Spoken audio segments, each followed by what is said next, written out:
Frank Dalton had seen war zones quieter than Copper Ridge in June, but that was before a laminated Notice of Aerial Compliance Violation appeared on his front gate. The morning air was crisp with the kind of dry breeze that carried the scent of sun-baked grass and wood smoke from distant ranches.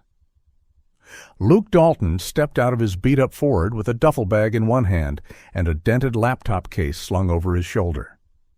The gravel crunched under his boots as he looked out at the familiar sprawl of the Dalton Ranch, its wide, open fields dotted with faded fence posts and hay bales bleached by the Montana sun. Frank stood by the old Hughes 300 helicopter, sleeves rolled up, wiping down the windshield with a shop rag. "You take the long way back from college?" he asked without looking up. Luke grinned. "You know I don't drive through Billings if I can help it. Feels like cheating." Frank nodded once, approving. "Fuel tank's full. Still hums like a bee in July." They didn't hug. The way they reunited was through work, one tightening a bolt, the other setting the kettle on inside. By the time the coffee had brewed, they were sitting on the porch steps, thermoses in hand, watching a hawk circle high above the pasture. "Been quiet out here?" Luke asked. Frank's brow furrowed slightly, but he didn't answer right away. "Mostly, except for Martha." Luke sipped, then paused. "Martha Greaves? She's got herself a new hobby." The next day, they drove into town for breakfast. Rhonda's diner looked the same as ever, checkered curtains in the windows, sun-faded Coca-Cola signs, and locals who'd staked out their preferred booths years ago. Rhonda herself wore her usual red apron and half-smile, sliding 2 black coffees and a plate of bacon between them without asking. Frank nodded his thanks. "Smells better than VA hospital food, that's for sure." Across the room, an older man leaned over to a friend and muttered just loud enough, "You get one of them HOA flyers too?" Frank's ears perked. Luke tilted his head, but Frank just motioned with a finger. "Listen, don't react yet." "They said my garden gnomes violated the Visual Harmony Act, or some nonsense," the man continued. "Same pink paper Martha used back when she ran that bake sale dictatorship." As they finished their eggs, Luke leaned closer. "She's doing it again?" Frank wiped his mouth with a napkin. "Looks that way."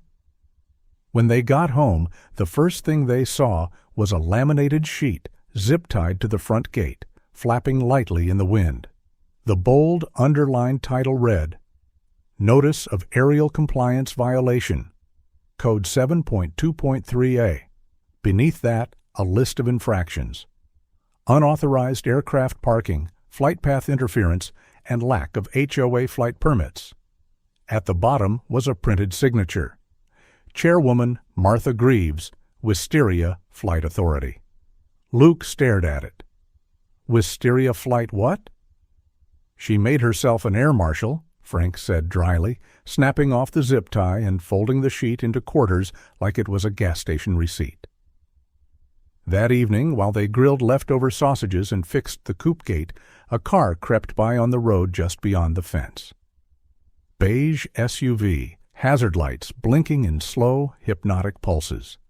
Something glinted on the roof, red and blue toy sirens stuck on with suction cups. Luke narrowed his eyes. "Suburban surveillance mode. Should I wave?" "She's logging hours," Frank muttered. The ranch dog, Buck, growled low in his throat.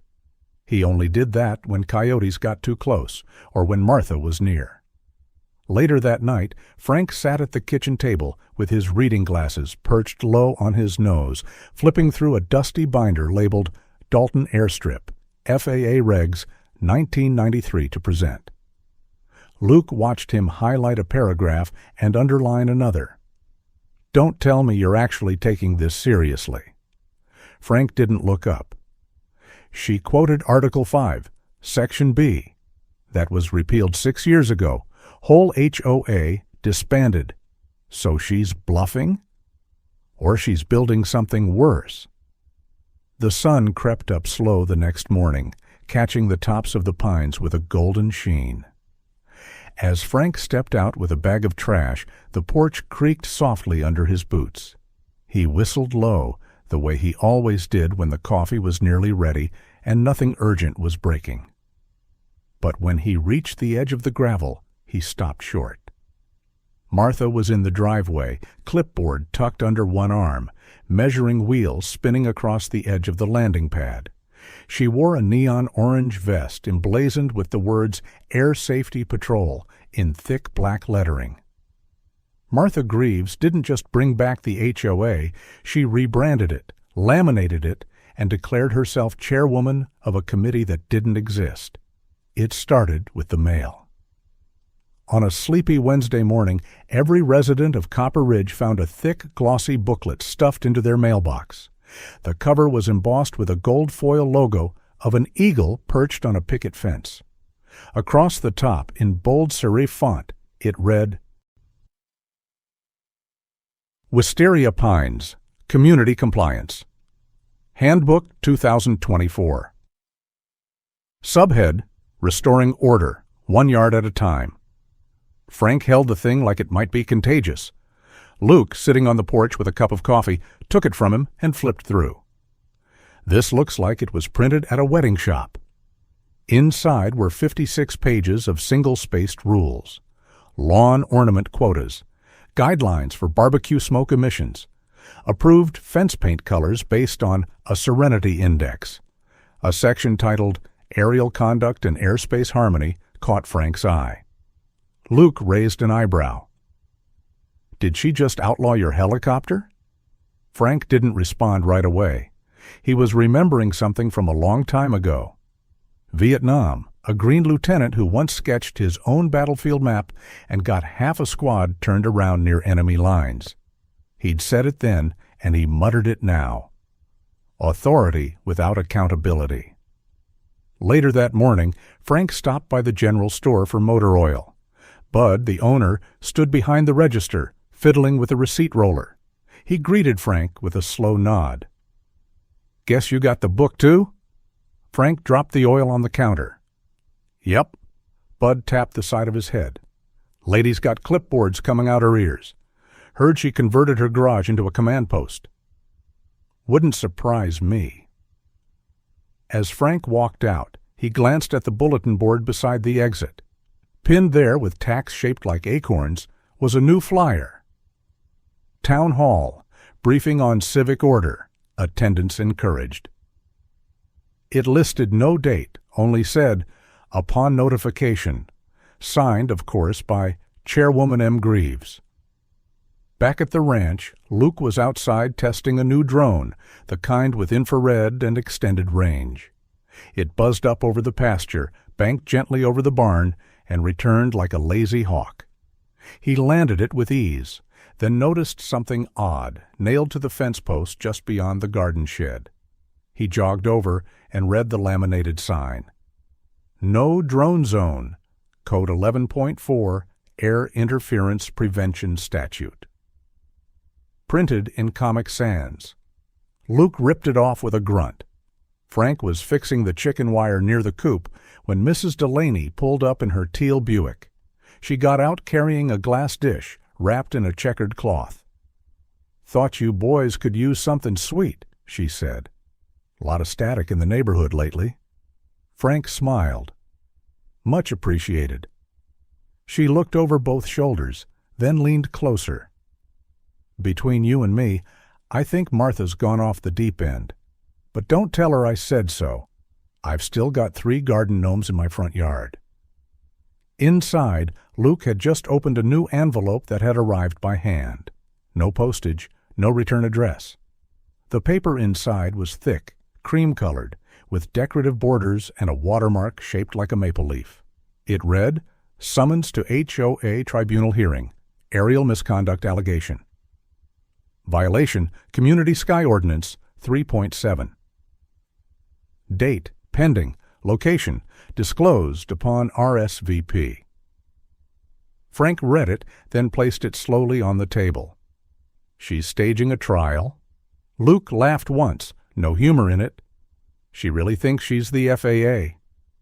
That evening, as dusk painted the fields in copper and blue, Frank poured himself a small glass of iced tea and sat on the porch swing.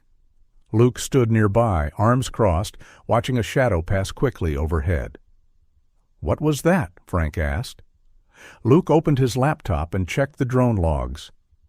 "Not ours." They both turned their heads as a soft buzzing returned, low and methodical. A drone, sleek commercial grade, hovered just above the barn, its lights pulsing red. "That's not the one she flew at last year's bake sale," Luke muttered. Frank narrowed his eyes. "That's the one the old HOA board installed in case of wildfires. It was supposed to be decommissioned." Luke frowned. "Guess she recommissioned it." That night, Luke sat at the kitchen table with a row of documents spread out, folders marked in red ink, dates underlined, terms circled. He'd started archiving everything, every flyer, every summons, every community post with Martha's watermark. His laptop hummed softly as files uploaded to a secure folder. In the garage, Elliot Greaves was painting a birdhouse. He wasn't whistling. The radio played quietly behind him, but he barely noticed. His eyes kept drifting to a small stack of papers on the workbench. He tapped them once, then covered them with a rag. Back at the ranch, the drone returned, this time hovering lower, its camera gimbal rotating slightly, as if scanning. Frank opened the door with a flashlight in hand, stepped onto the porch, and looked up. The beam caught the drone just enough to make its lights flicker. His face was unreadable. Frank Dalton had once navigated storms over enemy terrain, but nothing prepared him for being pulled over on his own gravel driveway.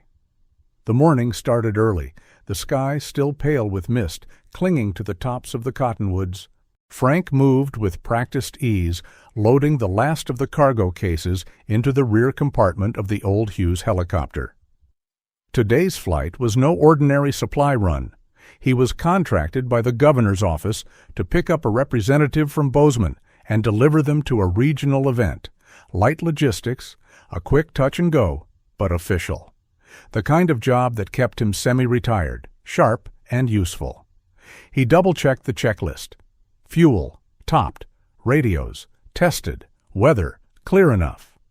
His boots crunched as he walked across the gravel, heading to the front gate where the Crown Vic was parked, keys already in the ignition. Luke watched from the side of the barn, drone remote in hand.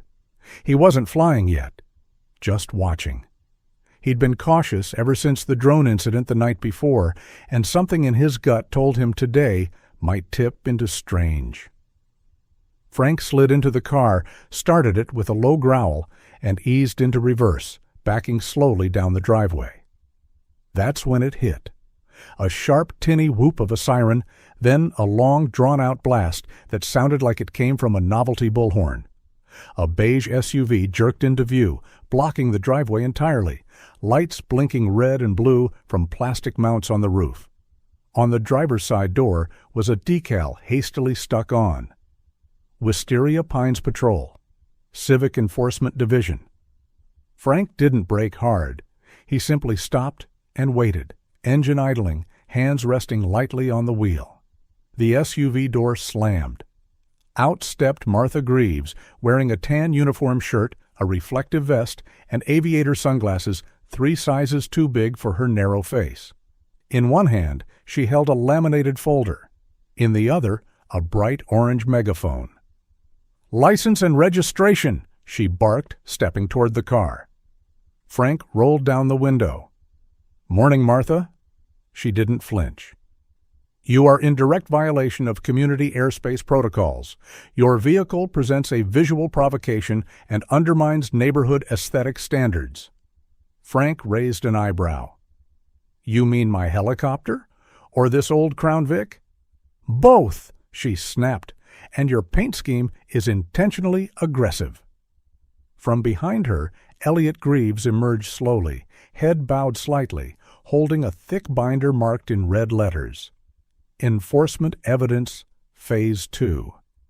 He didn't speak, just stood beside his wife like a reluctant assistant. From the shadows of the hay shed, Luke's drone lifted silently into the air, angling to catch a wide shot of the scene. The camera zoomed, locking in on Martha's exaggerated gestures and Frank's stillness. "I'm en route to a state mission," Frank said evenly. "I've got documentation inside. If you move your vehicle, I'll be on my way." "You are under citizen's review," Martha replied, raising her megaphone again. "Community cohesion must be upheld." Frank killed the engine, stepped out, and stood on the gravel. "You're impersonating law enforcement on private property. That's a felony in most counties." Elliot winced slightly but said nothing. "I'm acting under the authority of the Community Civic Code," Martha declared, reaching into her pouch and pulling out a plastic zip tie. "Frank Dalton, you are hereby placed under temporary neighborhood detainment for failure to comply with visual ordinance standards and unauthorized flight preparation." Frank looked at her, then down at the zip tie, then up at the clouds. "You sure you want to do this, Martha?" In response, she lunged forward, looped the tie around his wrists, and cinched it tight. Frank didn't resist. He stood still, breathing calmly, letting her finish. "You're disrupting harmony," she shouted, stepping back and raising the megaphone again. "We are a community of standards." The drone above hovered, its quiet hum now audible over the drama. Luke adjusted the angle, catching her from over the shoulder. A clear shot of the act, the badge, the binder, all of it. Frank sat slowly in the dirt, legs stretched out, wrists bound in front of him. The wind picked up slightly, lifting the corner of the binder Elliot still held.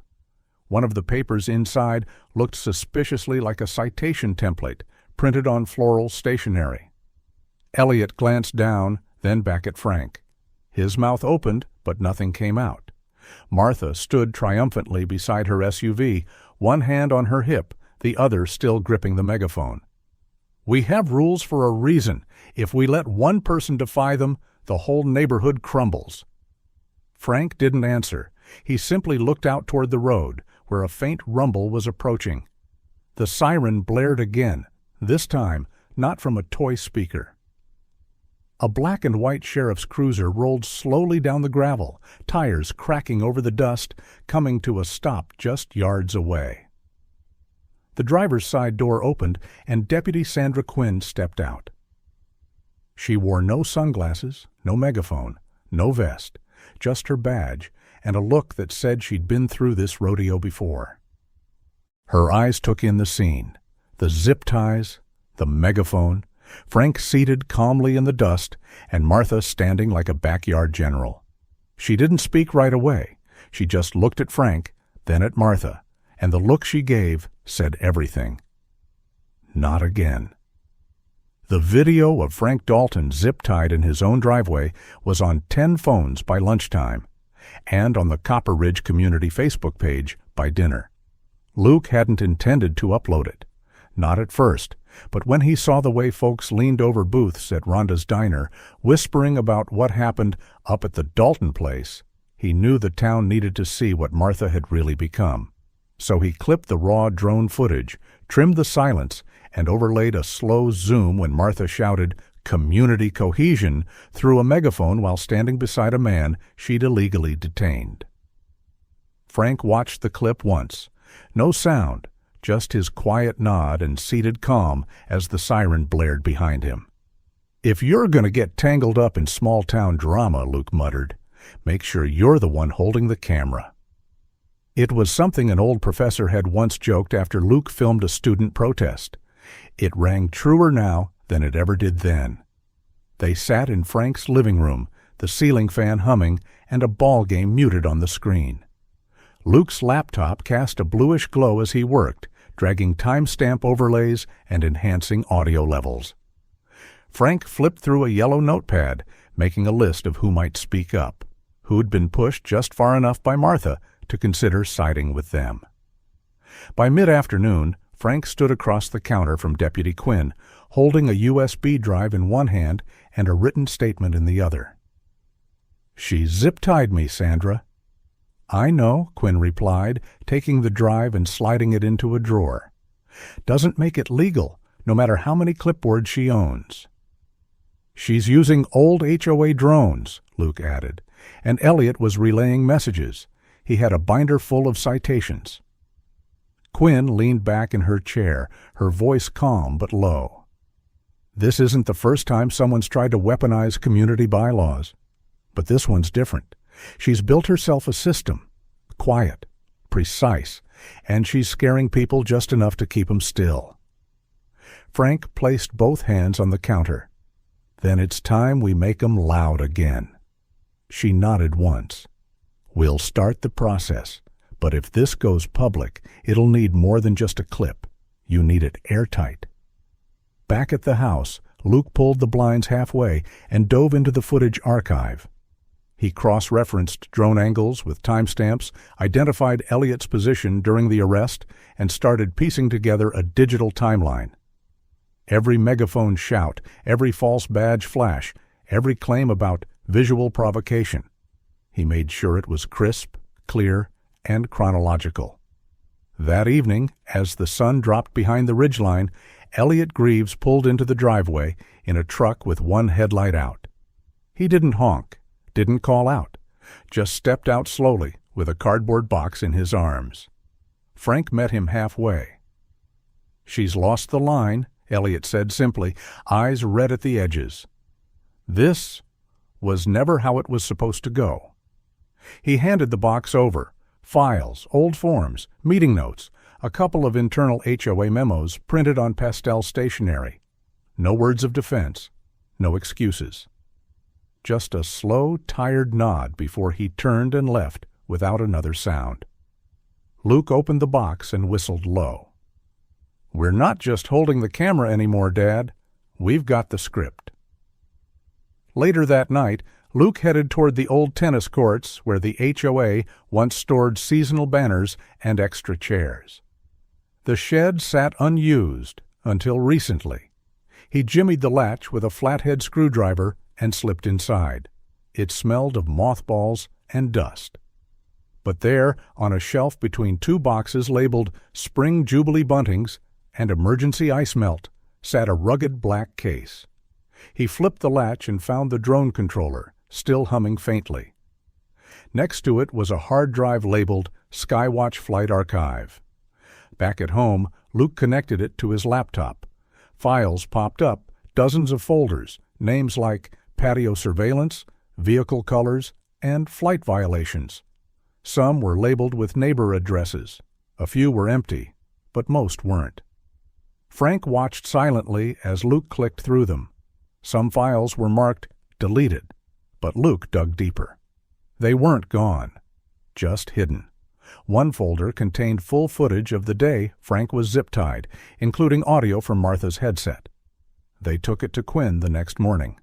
She watched a few clips, leaned back, and exhaled. "She used HOA gear," the deputy said, "under a banner that no longer exists. That means unauthorized surveillance, impersonation of civic authority, and possibly unlawful detention." "She had Elliot relaying messages," Luke added. Quinn nodded. "He's not innocent, but I've got a feeling he's not staying on that team much longer." Frank didn't speak. He opened his palm and looked at the drive like it was a lit match. Then, in the quiet, he said, "Let's play this at the Jubilee. Let her try to laminate her way out of that." The Copper Ridge Summer Jubilee had cotton candy, corn dogs, a raffle for a riding mower, and this year, a silent civil war. The town square was draped in red, white, and blue bunting, streamers fluttering from lampposts, and kids weaving between booths with melted popsicles in hand. The smell of funnel cakes and fresh-cut hay mingled in the air as the local band played a twangy version of "Take Me Home, Country Roads." It was the kind of day meant for easy laughter, not reckonings, but the reckoning had arrived anyway. Frank and Luke sat near the back row, shaded beneath the overhang of a lemonade tent. Frank wore his old service cap, not out of ceremony, but because it kept the glare off his eyes. Luke had the USB drive in his palm, resting against his thigh like it was hotter than it looked. Deputy Quinn loitered near the projector screen beside the chilly cook-off tent, fiddling with a bundle of cables she'd already triple-checked. On stage, Martha Greaves stepped into view. She wore a white pantsuit with shoulder pads sharp enough to slice bread and a sash across her chest that read, "Founder of Order," in glittery gold letters. Her hair was pinned high, and in her hand was the same clipboard she'd used to issue citations over mailbox tilt and garden gnome density. She cleared her throat. The microphone popped. "Good citizens of Copper Ridge," she began, voice smooth like honey hardened on cold toast. "Today is not just a jubilee. It is a renewal, a rebirth of structure, of civility, of the sacred bond between neighbor and regulation." Frank didn't flinch. Luke shifted once, then whispered. "She actually wrote that phrase last night in a Facebook post." Martha continued. "Too long have we tolerated chaos. Trash bins left out after pickup, unpermitted wind chimes, rogue flyers on telephone poles. But today, we recommit to guidelines, to clarity, to community." Frank leaned slightly toward Luke. "Ready?" Luke nodded once. He stood, walked casually around the edge of the seating area, and approached Quinn. She didn't say a word, just stepped back as he plugged the USB into the projector's port. Martha was halfway into a sentence about aesthetic integrity when the screen behind her flickered to life. A brief pause in her speech, barely noticeable.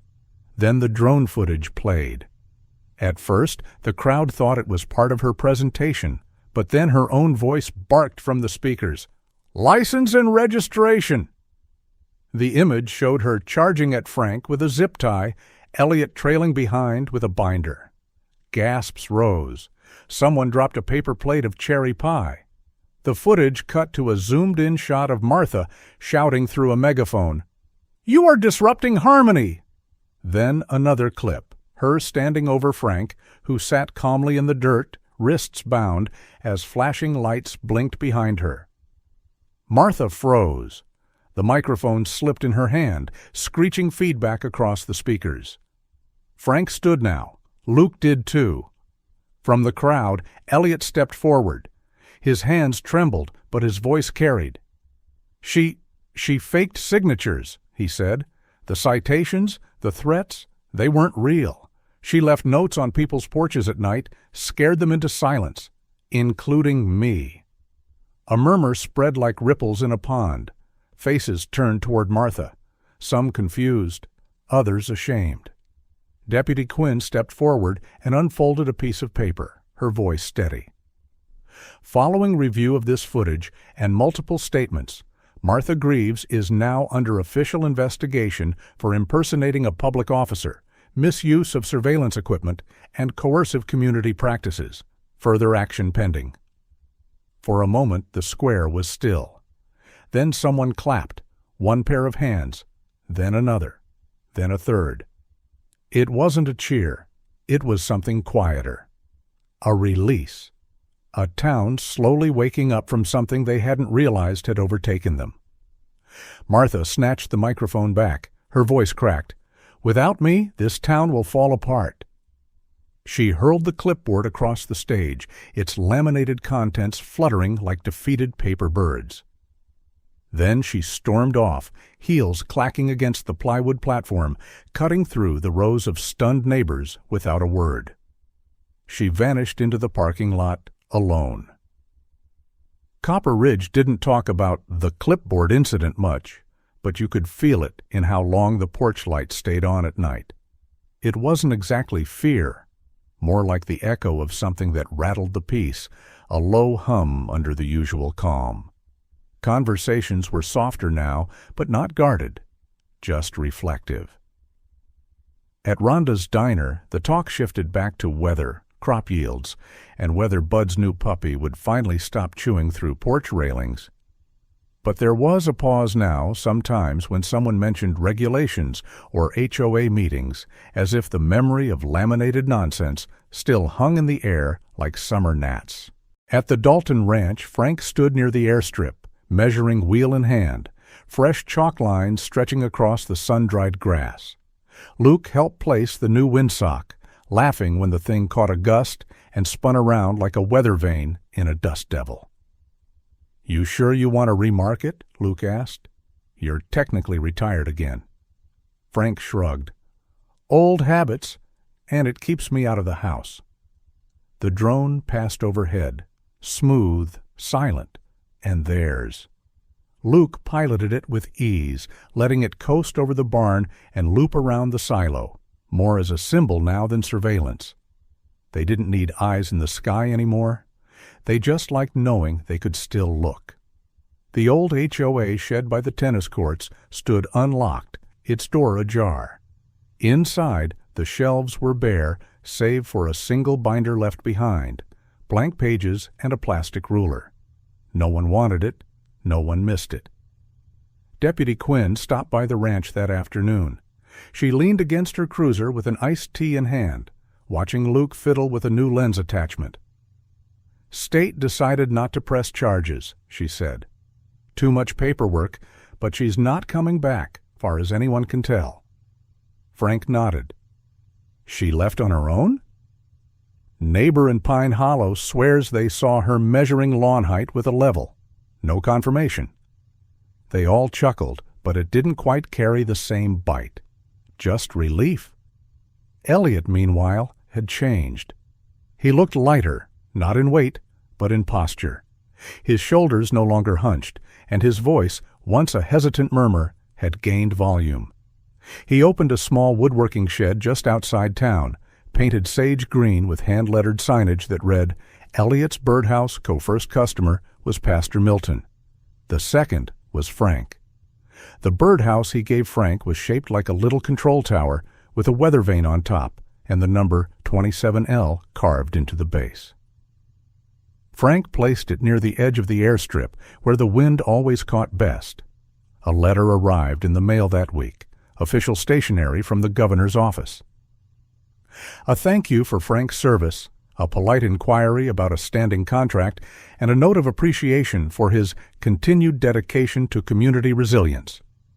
Frank read it once, folded it neatly, and slid it into a drawer beside his flight logs. "Nice of them," he said, "but I think I've flown enough." At the next town barbecue, they held a raffle for a new grill and let the high school band butcher Sweet Caroline in the way only teenagers could. When someone handed Frank the microphone, he didn't give a speech.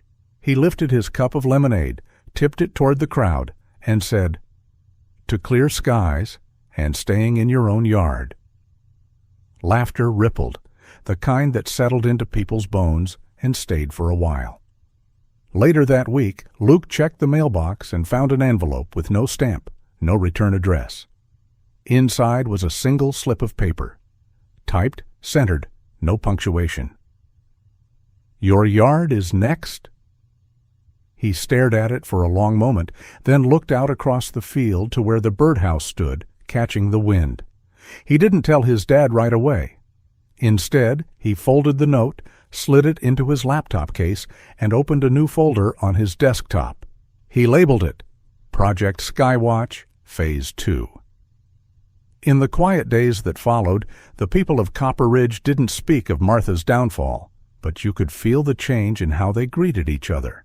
A little warmer, a little longer. The old ranch still stood, not just as a home, but as a reminder that sometimes the simplest truths, respect, honesty, and a shared fence line, hold stronger than any clipboard law. When one voice dares to stand, it often gives others the courage to rise. Because in a small town, justice doesn't always wear a badge. It grows like corn after rain, rooted in community and fed by conviction.